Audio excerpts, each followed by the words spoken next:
Have you ever watched someone you trusted slowly slip away while pretending everything was fine? That's exactly how Toronto Maple Leafs fans are feeling right now after discovering that Mitch Marner was apparently planning his Vegas vacation while still cashing Toronto paychecks. The revelation that Marner was having cozy conversations about Sin City life with former teammates Ryan Reaves and Max Pacioretty as early as February has left a bitter taste in the mouths of fans who thought they knew their homegrown star.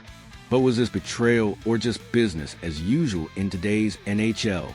Let's set the scene properly here. Picture this. It's February 2025.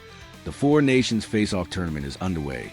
And while Maple Leafs fans are dreaming of playoff glory, their franchise players apparently getting recruitment pitches from Vegas Golden Knights connections.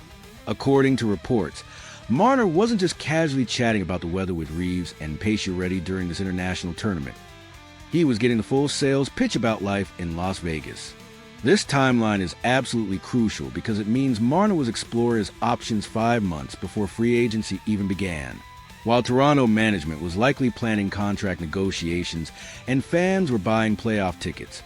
Their star winger was already mentally packing his bags for the desert. The Four Nations Face-Off was supposed to showcase international hockey talent, but instead it became an informal, recruiting ground for player tampering. The most damaging aspect of this revelation isn't just the timing. It's the emotional investment that Toronto fans had made in believing Marner wanted to stay. Every interview where he talked about loving Toronto, every social media post showing him around the city, every interaction with fans suddenly feels tainted by the knowledge that he was simultaneously getting convinced to leave by former teammates who had already jumped ship. Ryan Reaves found himself in the uncomfortable position of defending his role in what many Maple Leafs fans are calling a recruiting conspiracy. On the Leafs Morning Take podcast, Reaves attempted to frame his conversations with Marner as innocent friendship advice rather than calculated recruitment.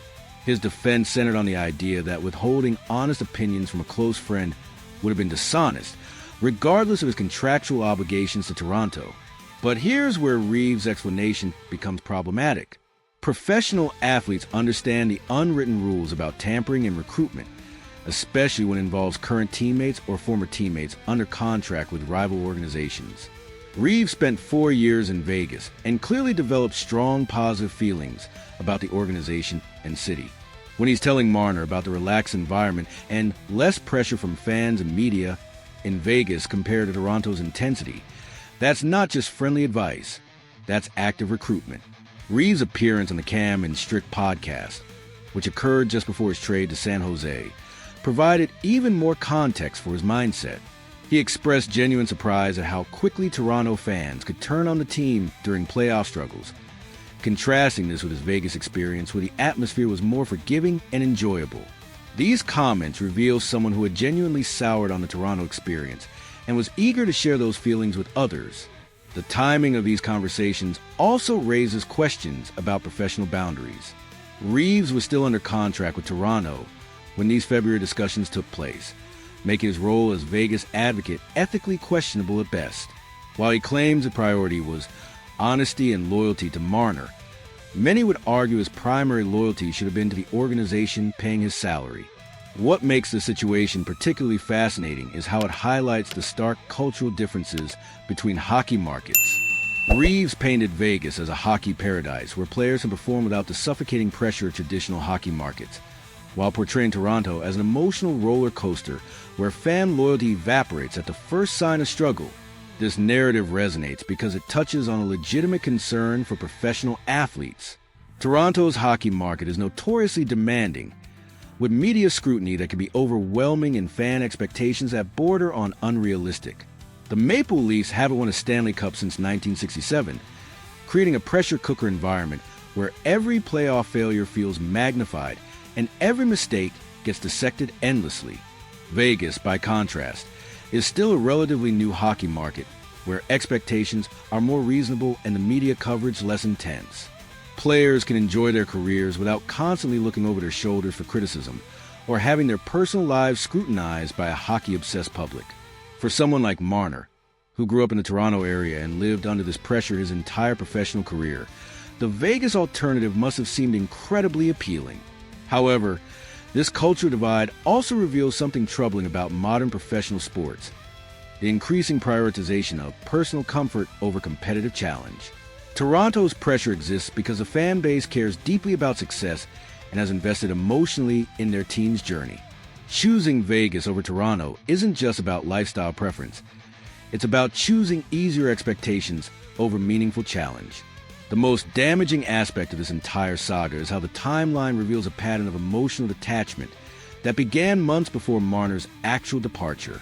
By June, when he was having more detailed conversations with Reaves and patient-ready about Vegas life, Marner had likely already made his decision to leave Toronto.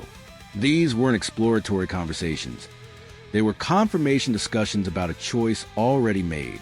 This means that while Toronto fans were investing emotionally in their team's playoff push and dreaming about contract extensions, their star player was already mentally checked out and planning his exit strategy. Every game Marner played from February onward carries the shadow of this knowledge, making his performances feel somehow less authentic or committed.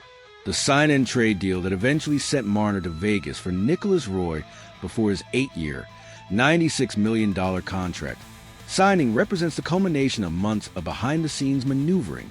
What appeared to be a sudden free agency decision was actually the result of extensive preparation and recruitment that began during international competition. Mitch Marner leaves Toronto as the franchise's 5th all-time leading scorer with 741 points across 9 seasons. Those numbers represent genuine excellence and consistent production that helped define a generation of Maple Leafs hockey. However, his departure method has complicated his legacy in ways that pure statistics cannot capture. The revelation about his early Vegas conversations transforms how fans will remember his final seasons in Toronto. Did his playoff struggles reflect genuine competitive pressure, or were they influenced by his mental preparation for departure? Were his public statements about loving Toronto genuine, or were they carefully crafted public relations while he privately pursued other options? These questions matter because they speak to the authenticity of professional athletic performance and the relationship between players and their fan bases. Marner's statistical excellence cannot be disputed, but the emotional honesty of his final seasons will forever be questioned by those who supported him most passionately. This situation reflects broader trends in professional sports where player mobility and personal preference increasingly trump traditional concepts of loyalty and commitment. The salary cap era has created a business environment where players must maximize their financial and lifestyle opportunities, often at the expense of emotional connections with fan bases and organizations. Marner's choice represents the modern athlete's dilemma, balancing competitive ambition with personal happiness, financial security with emotional investment, and individual goals with collective responsibility. His decision to choose Vegas over Toronto isn't inherently wrong, but the way it unfolded, with months of secret conversations and apparent emotional detachment, feels like a betrayal to fans who invested everything in supporting his success. The Ryan Reaves angle adds another layer of complexity, highlighting how former teammates can influence current players' decisions in ways that blur the lines between friendship and recruitment. Professional sports organizations spend millions building team culture and player loyalty, only to watch it undermined by informal conversations between players who prioritize personal relationships over professional obligations. For Toronto fans, this situation serves as a harsh reminder about the business reality of professional sports. Players they love and support are constantly evaluating their options and making decisions based on factors that extend far beyond on-ice success or fan loyalty. The emotional investment that makes sports meaningful also creates vulnerability to exactly this type of disappointment. For Mitch Marner, his Vegas chapter begins with the knowledge that his departure method has complicated his relationship with his hometown market. While he may find the personal happiness and reduced pressure he was seeking, he'll also carry the reputation of someone who emotionally checked out before physically leaving. This story ultimately asks fundamental questions about loyalty, friendship, and professional responsibility in modern sports. Where do we draw the lines between personal choice and professional obligation? How do we balance individual happiness with collective commitment?